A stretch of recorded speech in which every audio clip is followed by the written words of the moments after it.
Nah, Gibran nampaknya mengambil jalur ini, jalur asam sulfat ini, supaya dia dibully, diserang, kemudian dia dianggap nggak tahu soal asam sulfat, sampai kemudian orang lupa bahwa dia sebenarnya takut untuk debat.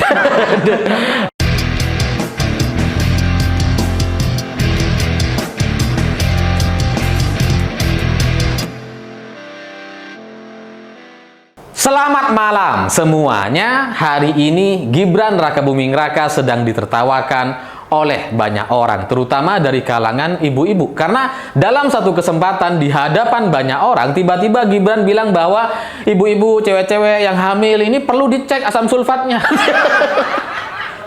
Asam sulfat gitu ya. Harusnya kan asam folat gitu ya. Asam sulfat itu ya untuk deterjen, untuk apa namanya, pembersih lantai. Itu asam sulfat itu. Kalau yang untuk ibu hamil supaya kandungannya kokoh, supaya nggak keguguran, supaya baik janinnya, itu biasanya asam folat gitu. Dan memang ini nggak diketahui banyak orang gitu ya, bahwa ini bukan pengetahuan umum. Iya, karena mungkin nggak semua orang cek ke dokter ketika hamil. Banyak masih orang yang nggak cek ke dokter. Kemudian juga mungkin nggak semua laki-laki datang ke dokter menemani istrinya ketika hamil, yaitu mungkin karena kesibukan atau ada agenda-agenda lain. Ya, intinya ini bukan pengetahuan umum, sehingga ya wajar kalau kemudian beberapa orang nggak tahu atau nggak ngerti ketika Gibran bicara seperti itu. Tapi sebenarnya ada banyak juga orang yang tahu dan ngerti. Ya, karena kalau orang pernah datang ke dokter, konsultasi kandungan, konsultasi kehamilan gitu ya, itu biasanya memang diberikan penjelasan-penjelasan seperti ini. Dan ini adalah penjelasan dasar sebenarnya. Jadi kalau kemudian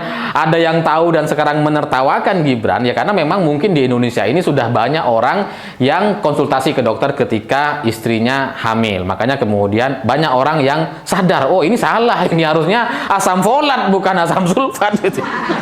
Dan gara-gara ini kemudian Gibran menyampaikan permintaan maaf gitu ya. Dia minta dikoreksi gitu ya. Dia udah sampaikan permintaan maaf itu, dan kemudian ya tetap aja ditertawakan oleh banyak orang. Tapi dari sini saya melihat bahwa inilah gaya strategi komunikasi dari kelompok Gibran gitu ya. Inilah gaya komunikasi media sosial ala Gibran. Dia kan sebenarnya dari pernyataan asam sulfat ini dia itu sebenarnya ingin melakukan pengalihan isu, karena selama beberapa hari sebelum ini, sebelum muncul asam sulfat ini gitu ya, ini Gibran sedang ditertawakan oleh banyak orang karena dia dianggap tidak siap untuk berdebat. Makanya kemudian debat cawapres di KPU dibatalkan atau dihapus, diganti dengan debat capres-cawapres. Atau ketika debat cawapres, capresnya juga ikut gitu ya. Atau juga bisa menjawab pertanyaan-pertanyaan yang disampaikan sama lawannya. Ini sekarang ditertawakan oleh banyak orang gitu ya. Wah, Gibran ini takut debat dan sebagainya. Dan persoalan debat ini memang adalah persoalan yang rumit gitu ya. Karena berdebat itu bukan hanya soal materi, bukan cuma soal hafalan, tapi juga ini menyangkut soal pengalaman. Pengalaman di lapangan dengan teorinya bisa jadi berbeda.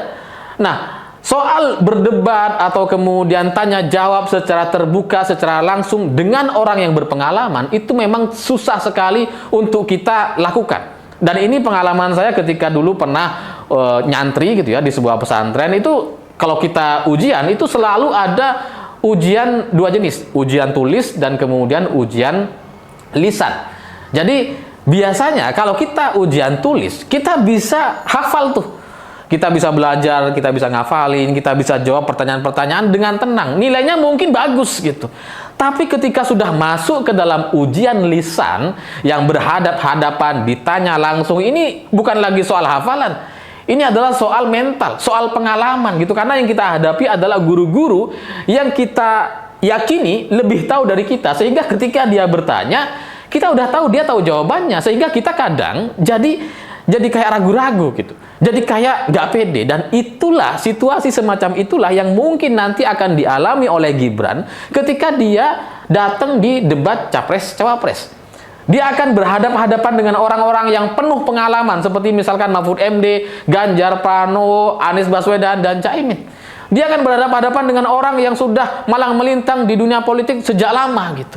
Jadi itu adalah sesuatu yang nggak mudah bagi Gibran. Makanya kemudian KPU menghapus debat cawapres itu, dan kalaupun ada, itu tetap dihadiri sama capresnya. Ya biasalah. Aturan-aturan di negeri ini tuh semuanya bisa diatur. Aturable. Diatur semua gitu. Nah, isu ini, isu Gibran takut debat cawapres, itu kemudian membuat kelompok Gibran ini nampaknya panik gitu. Karena dia nggak siap kemudian dibully oleh banyak orang, yang kemudian banyak orang juga tahu kalau ternyata Gibran itu ya nggak siap. Apalagi kalau kita ngelihat dari isi materi-materi yang disampaikan gitu ya, dari judulnya aja itu udah berat. Dan saya membayangkan jadi Gibran itu memang nggak mudah gitu ya, kalau kemudian dia harus debat cawapres dengan Mahfud MD misalkan, bicara soal hukum ya. Itu nggak akan sebanding, tidak akan pernah sebanding. Kenapa? Karena kalaupun kita hafal, kalaupun kita sudah sangat-sangat hafal dengan semua materi yang dibacakan oleh tim atau konsultannya gitu ya, tapi ketika berhadapan dengan orang yang berpengalaman, itu hal lain. Ini soal mental. Ketika kita berdebat, itu bukan lagi hanya butuh soal benar dan salah gitu, tapi soal mental. Kalau ada orang yang berpengalaman gitu ya, misalkan kita berdebat dengan orang yang misalkan bengkel, misalkan tukang bengkel yang dia sudah puluhan tahun kerja profesional di bengkel, terus kemudian kita mau debat dia dengan teori-teori yang kita baca dari YouTube atau dari buku-buku, nggak akan menang gitu. Kalau si tukang bengkel ini udah ketawa, wah kita udah jatuh itu, harga diri kita udah jatuh. Waduh, jangan-jangan salah itu teori. Jadi situasi semacam itulah yang mungkin nanti akan dihadapi Gibran. Makanya kemudian dia butuh pendamping. Debat cawapres itu harus didampingi capresnya. Ya karena ini gitu. Karena faktor pengalaman dan mental itu. Gibran nggak punya. Prabowo punya mental gitu. Mental nggak tahu malu, nggak tahu diri punya Prabowo. Ya. Kalau maju 2 kali kalah masih maju lagi ya apa nggak tahu diri. Atau malu, maju-maju lagi. Makanya kemudian Gibran itu harus didampingi sama Prabowo Subianto. Nah, situasi ini itu kemudian nggak menguntungkan Gibran. Kalau banyak orang tertawa Gibran ini nggak siap, dia dianggap nggak bisa debat, nggak ngerti soal visi misi, dia dianggap nggak tahu soal apa yang akan dilakukan ke depan gitu ya. Pengalamannya masih cuma 2 tahun wali kota dan sebagainya. Itu memberatkan kelompok mereka, itu merugikan kelompok mereka. Makanya kemudian mereka ini jadi khawatir sampai nampaknya ada strategi pengalihan isu dengan asam sulfat tadi. Sengaja kayaknya itu disampaikan oleh Gibran, menyebut bahwa wah ini ada ibu-ibu, cewek-cewek harus dicek asam sulfatnya.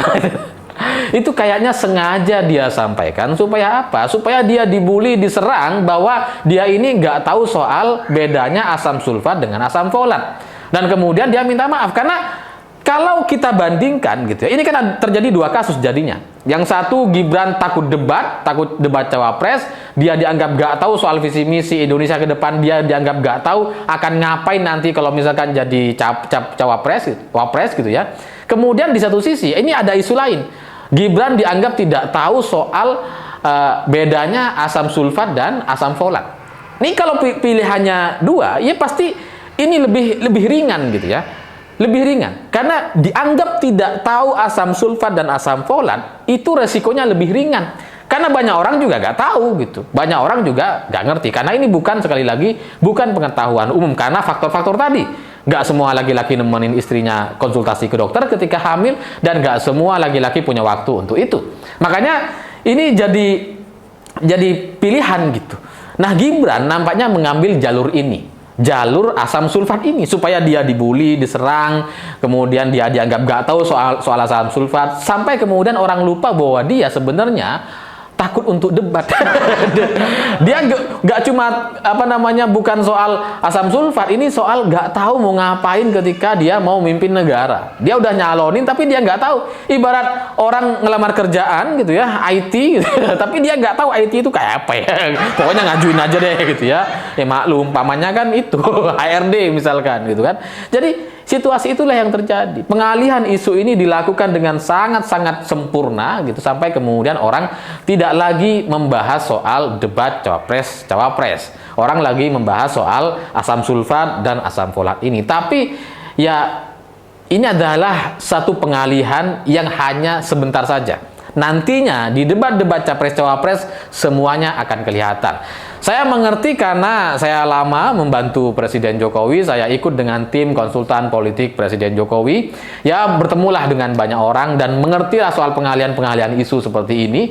Jadi, ketika Gibran kayaknya bilang asam sulfat gitu ya, padahal seharusnya asam folat, itu adalah, bagi saya pribadi, itu adalah pengalihan isu supaya dia dianggap tidak lagi dibahas soal debat Cawapres. Supaya orang nyerang soal asam sulfatnya.